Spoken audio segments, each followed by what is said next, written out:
பணத்தை கையாளுகிற விதம் இருக்கு பாருங்க, அது ரொம்ப முக்கியம். பணத்தை எல்லாருனாலையும் உருவாக்க முடியாது.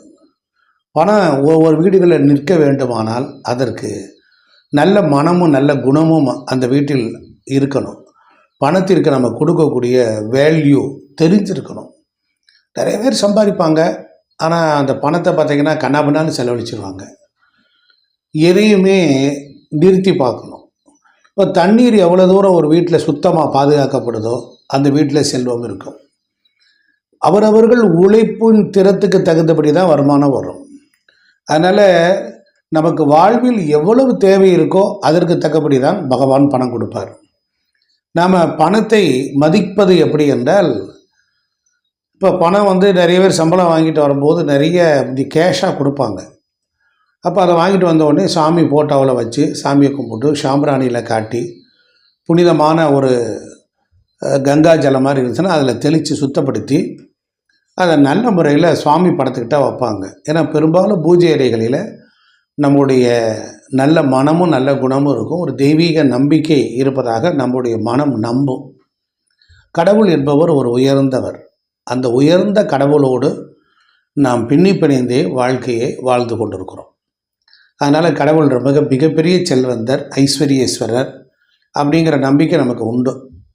இருந்தாலும் வாங்கின சம்பளம் வாங்கிட்டு வந்த பணமோ இல்லை உழைச்சிட்டு வந்த பணமோ இல்லை பிஸ்னஸ் பண்ணுறதோ அந்த மாதிரி பணம் வந்தால் அதை பெரும்பாலும் சிகப்பு துணியில் இல்லை ஒரு வெல்வெட் கிளாத் பெட்டியில் நம்ம வைக்கணும்.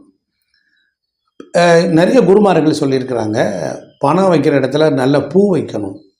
மகாலட்சுமியினுடைய அம்சம். அதனால் நல்ல மல்லிகை பூ நல்ல மனத்தையும் நல்ல குணத்தையும் அது தரும். பணம் மனமாக மாறும்.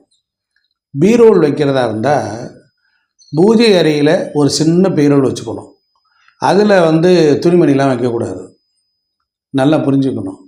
அந்த துணிமணியை எப்படி இருக்கும் அப்படின்னா, குளிச்சுட்டு வந்து தான் அந்த பீரோவில் திறக்கணும். கண்ட நேரம்லாம் ஓடு சுற்றிட்டு வந்துட்டு அந்த பீரோவில் திறக்கக்கூடாது. பணத்தை எல்லாரும் எல்லா நேரத்திலும் திறக்கக்கூடாது. வீட்டில் உள்ளவங்க எல்லாரும் புழங்கக்கூடாது. அப்போ என்ன பண்ணணும் அப்படின்னா, லிக்விட் கேஷன் தனியாக வச்சுக்கணும். பணத்தை வச்சு பார்க்கணும். பீரோல் வடக்கு பார்த்து இருக்கணும். தென்மேற்கு திசை, அதாவது வீட்டில் சவுத் வெஸ்ட் கார்னர் நிறுதி பகுதியில். அதுதான் வாஸ்து சாஸ்திரத்தில் குபேர மூலைன்னு ஒரு வழக்கு சொல்லாக சொல்கிறார்கள். அதனால் ஒன்றும் பெரிய தப்பெல்லாம் கிடையாது. குபேர திசை என்பது வடக்கு. ஆனால் நிறைய பேர் இந்த பணம் வைக்கிற மூலையை குபேர மூலைன்னு சொல்கிறாங்க. அதுக்கு அவ்வளவு ஒரு மகிழ்ச்சியாக எடுத்து சொல்கிறாங்க. ஒன்றும் பெரிய தப்பெல்லாம் கிடையாது. அப்போ அந்த தென்மேற்கு மூலை ஒரு வீட்டில் பள்ளமாக இருக்கக்கூடாது. அந்த காலத்தில் பீரோலுக்கெல்லாம் கட்டையை வச்சு அது மேலே வச்சுருப்பாங்க. பெரும்பாலும் அங்கே தான் ஒரு பூஜை அறையை வச்சுருப்பாங்க. பூஜை அறை ஒரு செல்ஃப் வச்சுருப்பாங்க. எங்களில் தீபம் இருக்கிறதோ அந்த இடத்துல மகாலட்சுமி குடியிருப்பாள். அதே போல் நல்ல நறுமணம் இருக்கிற இடத்துலையும் மகாலட்சுமி குடியிருப்பாள். ஸோ அதனால் அந்த பீரோவில் தென்மேற்கு மூலையில் வடக்கு பார்த்து வைக்கலாம் அல்லது கிழக்கு திசை பார்த்து வைக்கலாம். இது அடிப்படை உண்மை. பணம் வைக்கும்போது என்ன பண்ணணும்னா, திட்டமிடுதல் ரொம்ப அவசியம். அதை கரெக்டாக வச்சிடணும். காலையில் குளித்து முடிச்சுட்டு சுத்தமாக இருக்கிற பொழுது இன்றைக்கி ஒரு பணம் தேவை இருக்குது அப்படின்னா குடும்பத்தோடு உட்காந்து திட்டமிடணும்.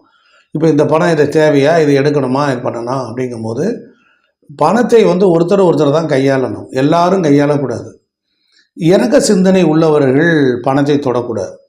முதல் விஷயம், பணக்காரன் ஆகிறதுக்கு அடிப்படை காரணம் இறக்க சிந்தனை உள்ளவர்கள், பிறருக்கு உதவி செய்ய வேண்டும் என்கிற எண்ணம் உள்ளவர்கள். அவர்கள் பணத்தை கையாளுகிறதுல பணம் நிற்கிறதில்ல. யாராவது பக்கத்து வீட்டுக்காரங்க கொஞ்சம் கஷ்டம் அப்படின்னா உடனே கொடுக்கணும். நம்மக்கிட்ட இருக்கிற பணமே பிறருக்கு உதவி தானே அப்படிலாம் சொல்கிறீங்களே, ஏன் அப்படி சொல்கிறீங்கன்னா, இங்கே பொறுத்தளவில் பணத்தை நிறுத்தி பார்க்கணும், சிக்கனமாக இருந்து பார்க்கணும். அப்போ என்ன செய்யணும், பணக்காரனாக ஆகணும்னா கொஞ்சம் மனத்தை கடினமாகத்தான் வச்சுருக்கணும். இந்த வேறாந்த வில்லங்கம் பேசுகிறவர்கள், ஆமாம் அப்படிலாம் உதவாத பணம், ஒரு மயில் பணம் தேவையில்லை அப்படின்னா, பணத்தை யாரெல்லாம் எரிச்சலோடு அணுகுகிறார்களோ பேசுகிறார்களோ அவங்கக்கிட்ட அந்த பணம் ரொம்ப நேரம் நிற்கிறதில்ல.